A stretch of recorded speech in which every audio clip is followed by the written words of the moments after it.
دنت أيام رمضان وقرب مجيئه بما يحمله هذا الشهر المبارك من خيرات عظيمة وبركات جسيمة، وبما خصه الله جل وعلا به من خصائص عظم تميز بها عن غيره من الشهور، فهو خير الشهور وأعظمها وأكبرها وأفخمها.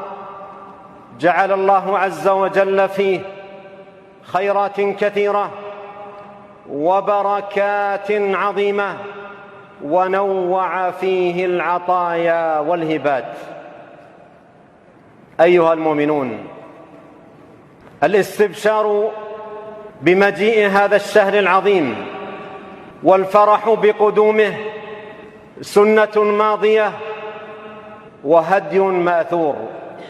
روى الإمام أحمد في مسنده عن أنس رضي الله عنه أن النبي صلى الله عليه وسلم قال: هذا شهر رمضان قد جاءكم، تفتح فيه أبواب الجنة وتغلق فيه أبواب النار وتصفد فيه الشياطين. قال أهل العلم: وهو أصل في التهنئة بشهر رمضان.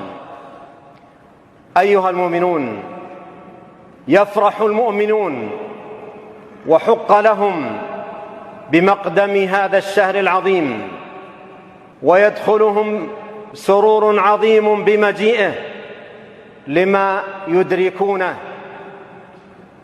من عظيم الهبات في هذا الشهر وكثرة البركات. ولهذا عباد الله، من أدرك رمضان وهو في صحة وعافية وأمن وإيمان فقد فاز بغنيمة عظيمة وربح كبير. ومن أدرك رمضان ثم خرج ولم يغفر له فخسرانه خسران عظيم.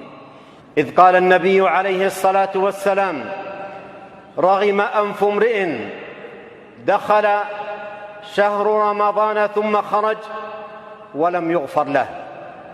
وذلك عباد الله أن رمضان موسم عظيم لغفران الذنوب والتوبة من الخطيئات والإنابة إلى رب الأرض والسماوات والفوز بالرضوان والنجاة من النيران ونيل عظيم الثواب وكثير الأجور.